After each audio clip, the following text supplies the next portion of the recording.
The Adventures of Pinocchio, Chapter 1. How it happened that Mastro Cherry, a carpenter, found a piece of wood that wept and laughed like a child. Centuries ago there lived a king, my little readers will say immediately. No, children, you are mistaken. Once upon a time there was a piece of wood. It was not an expensive piece of wood, far from it.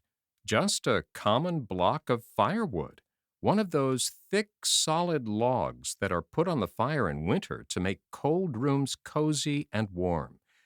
I do not know how this really happened, yet the fact remains that one fine day this piece of wood found itself in the shop of an old carpenter.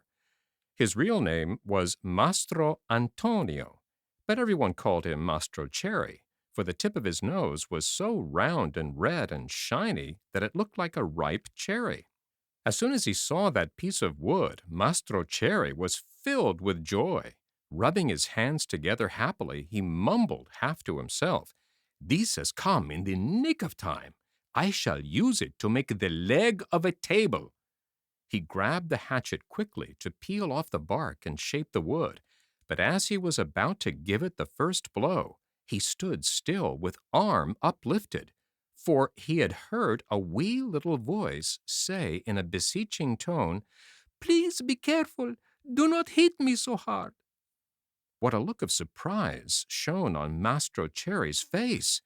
His funny face became still funnier. He turned frightened eyes about the room to find out where that wee little voice had come from, and he saw no one. He looked under the bench. No one. He peeped inside the closet. No one. He searched among the shavings. No one. He opened the door to look up and down the street, and still no one.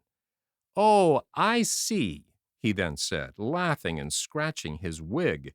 "It can easily be seen that I only thought I heard the tiny voice say the words.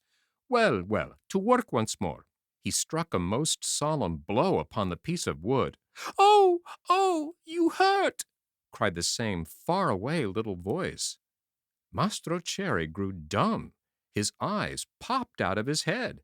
His mouth opened wide, and his tongue hung down on his chin. As soon as he regained the use of his senses, he said, trembling and stuttering from fright, "Where did that voice come from, when there is no one around? Might it be that this piece of wood has learned to weep and cry like a child? I can hardly believe it. Here it is, a piece of common firewood, good only to burn in the stove, the same as any other. Yet might someone be hidden in it? If so, the worse for him. I'll fix him." With these words, he grabbed the log with both hands and started to knock it about unmercifully. He threw it to the floor, against the walls of the room, and even up to the ceiling. He listened for the tiny voice to moan and cry. He waited 2 minutes. Nothing. 5 minutes. Nothing. 10 minutes. Nothing. "Oh, I see," he said, trying bravely to laugh and ruffling up his wig with his hand. "It can easily be seen. I only imagined I heard the tiny voice. Well, well, to work once more." The poor fellow was scared half to death, so he tried to sing a gay song in order to gain courage. He set aside the hatchet and picked up the plane to make the wood smooth and even, but as he drew it to and fro, he heard the same tiny voice. This time it giggled as it spoke. "Stop it! Oh, stop it!